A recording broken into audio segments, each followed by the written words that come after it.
Activision wants you to believe their latest "We Hear You" apology was heartfelt. But what if I told you this exact play has been recycled again and again? From broken launch promises to sneaky monetization traps, this isn't just one slip up, it's a strategy. And the worst part? Fans keep discovering the truth the hard way. Today we're pulling back the curtain on how Activision has been running this deception cycle for years, and why the Black Ops 7 backlash might finally be the breaking point. When Black Ops 7 was first teased, Activision pushed a message that instantly made players feel secure. Everything you unlocked, purchased, and earned in Black Ops 6 would carry over. Skins, blueprints, operators, camos, it was all supposed to come with you. That promise mattered because many players had already invested hundreds of hours, and in some cases, hundreds of dollars into digital items. The idea that your hard work and money weren't tied to a single game, but would stretch into the new release, was huge. It gave a sense of continuity, a feeling that this time Activision was respecting the effort people put in.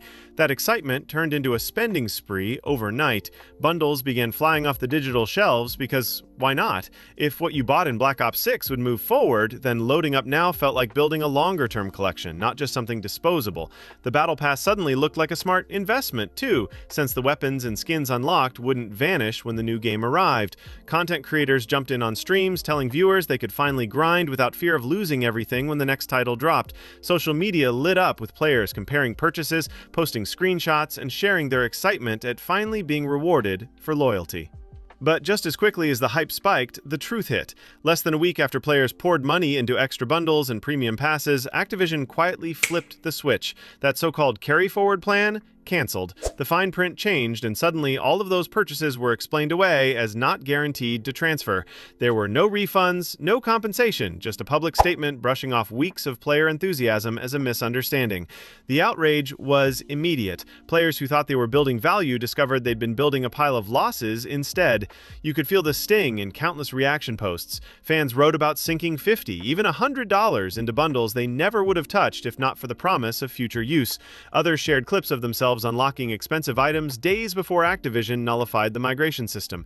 The anger wasn't only about money, though. It was about trust. Many said they'd defended the series for years, even through rough patches, but this felt personal.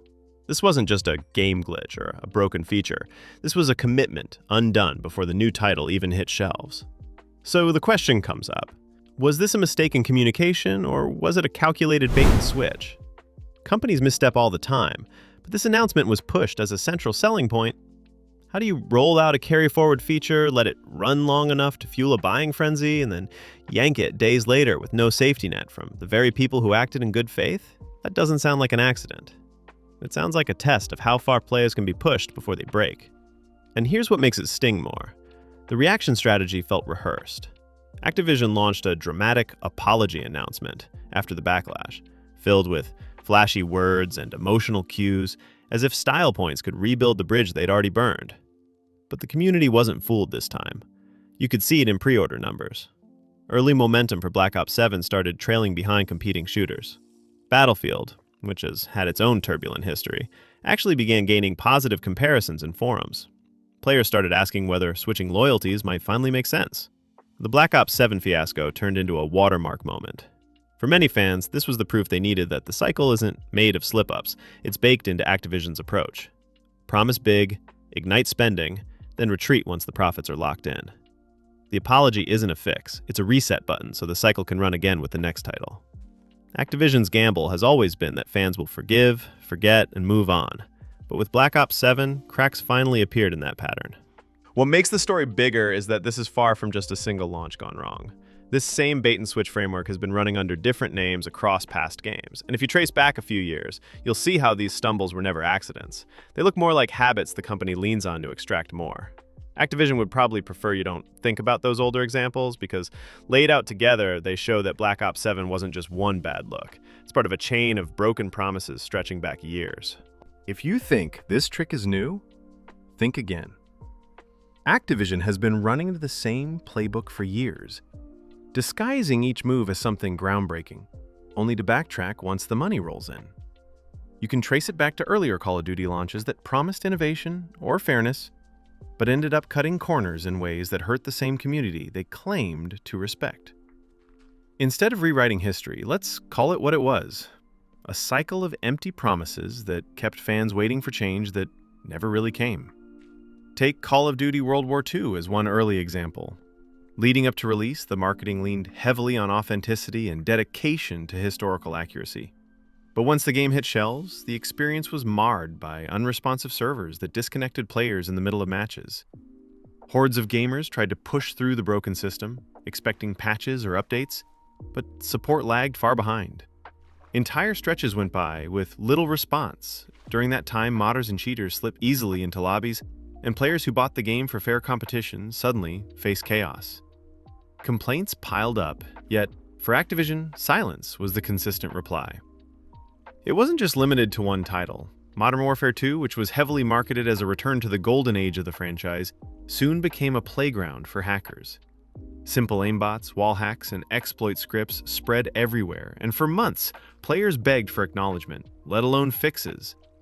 Instead of investing time into protecting customers from security risks, Activision's attention drifted to the next revenue stream. By the time those older titles were totally overrun, the company's decision wasn't to solve the problem. Instead, they quietly pulled games from digital stores, erasing them from sale without taking responsibility for leaving copies still in circulation unsafe to play. Owning those titles meant taking on the risk of endless hacking, and no official patch ever closed the holes. This became a tipping point for players. The sense of disappointment grew deeper each generation, but somehow, fans kept looking forward to the next game, as if it would reset past failures. That cycle of loyalty turned into what many call planned disappointment. The formula was simple. Hype up features that felt fresh and ready to change the game.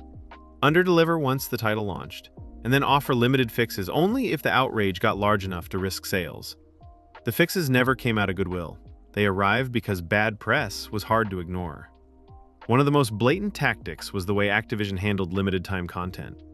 Players were told an exclusive weapon camo, operator skin, or bundle would only be available for a short window. The pressure to buy now or lose forever felt real, and sales skyrocketed. But months later, skins from those supposed exclusives reappeared in the shop, sometimes slightly altered, sometimes exactly the same, now sold again at a premium price. Fans recognized the pattern. What was marketed as rare was really just a tool to create artificial demand. The fear of missing out wasn't just an accident, it was built into the sales pitch. When backlash inevitably arrived, Activision's voice rarely addressed the complaints head-on. Silence and secrecy became their trademarks. A hot issue would blow up across forums, YouTube, and social media, and instead of a direct response, the company's only action came in the form of controlled press releases weeks later. They weren't conversations, they were scripts, designed more to contain outrage than to resolve it. And if words like apology were used, they came paired with vague promises about community trust, never with actual refunds, compensation, or permanent fixes for the customers who had been let down. That's why it's easier to see now that apologies weren't mistakes, they were tools. Every message of regret or we hear you wasn't about rebuilding relationships, but about resetting the cycle so the next big promise could find fresh traction. The habit stretched across releases, lure players in, drain loyalty, push the limits of frustration, then reset the system with a carefully worded statement. Fans hoped for a franchise that learned from its past, but Activision's real focus was learning how to stretch profit longer. This brings us to the bigger picture. What might seem like occasional slip-ups actually map out a philosophy. If these disappointments are repeated across decades of games, then we're not looking at isolated oversight, we're looking at a system where trust isn't broken by accident, it's managed as part of the business. And then the next stage, you'll see how this approach wasn't just bad practice, it became their very business model. What does Activision really value? Players or profits? On the surface, the company says it listens to the community, but their behavior tells a much clearer story. Look at the way cosmetic bundles are priced. Many of them are deliberately set higher than you'd expect, with flashy skins tied to limited windows. The Black Cell passes are another example, pitched as a premium tier that offers superior rewards. At first glance, these items look like collector's pieces. They're often framed as exclusive or rare, but the store rotates endlessly with new versions that carry the same basic value. What starts out feeling special quickly turns into a flood where the goal isn't about uniqueness, it's about squeezing every last purchase out of demand. The marketing attached to these bundles always has the same tone. You'll hear phrases about limited time or never before seen gear. Players are made to believe they're buying into something meaningful, but Weeks later, the shop shows another variation, slightly recolored, slightly reshaped, sold again at full cost. After a while, it feels less like customization and more like an assembly line. Players who wanted to represent individuality are funneled into buying variations of the same item, pulled in over and over under the illusion of rarity. And while new bundles flood the marketplace, older titles are abandoned. Once a newer Call of Duty releases, older ones stop receiving meaningful updates. Servers become unstable, exploits go unchecked, entire systems break down. Why? Because there's no profit left in maintaining them. Revenue streams flow from the latest entry, so the past is left to rot. The company has learned it's more profitable to push fans into buying the new release than to keep the old one functional. That decision says more than any official statement could. It reveals that long-term satisfaction doesn't matter. What matters is funneling players toward the next point of sale. The carry-forward reversal showed this in a blunt way. When Activision promised you could take purchases forward, it sparked a surge of spending. When they yanked the promise back, refunds weren't even on the table. This wasn't just negligence, it was clear proof that once your money is locked in, your voice doesn't carry weight. The strategy was banking on the fact that most players wouldn't bother fighting for compensation. Customer satisfaction had no place in the equation because the balance leaned toward revenue preservation. Then there's the issue of recycled maps. Every longtime fan can recognize popular arenas from past games, the iconic layouts, the recognizable choke points. At first, there's nostalgia in seeing them return. But when Activision charges full price for rebranded maps that players already owned in earlier titles, it shifts from fan service to double dipping. It means you're effectively buying the same content twice, in some cases 3 or 4 times across different games. The goodwill of bringing back a fan favorite transforms into a business model of reselling the past under a shiny new label. This habit creates a cycle that doesn't stop. Buy the new game, lose support for the old one, spend again on bundles, watch promised features vanish, rebuy what was lost in the next release dressed up with new buzzwords. And all along, the expectation is that players accept it as normal. For Activision, this isn't a string of slip-ups. It's a system designed to ensure a constant exchange of cash, while trust and loyalty are treated as disposable. Fans notice. In interviews and reviews, the tone has shifted. Instead of excitement, you hear frustration. Phrases like, "I feel like a wallet," or "they don't see us as fans anymore," appear again and again. That sense of being reduced to a transaction has grown louder. People came to Call of Duty for entertainment, community, and challenge, but many are leaving with the feeling that their only role is to fund the next cycle. And while Activision clings to this approach, competitors are learning from the backlash. Battlefield, for example, made adjustments after its troubled launch and has been more transparent in communicating fixes and updates. The difference is noticeable. Players mention how refreshing it feels when a developer admits faults and actively works to patch them. That openness, even if imperfect, is drawing attention. Activision continues to gamble on consumer patience, but the cracks are showing, and loyalty isn't infinite when alternatives suddenly seem more trustworthy. Activision's cycle of bold promises, sudden reversals, and polished apologies isn't random. It's intentional. This pattern of apology, manipulation, and monetization has become their core strategy, not a series of slip-ups. The Black Ops 7 backlash finally cracked that system, showing players that the trust they kept giving was being used against them.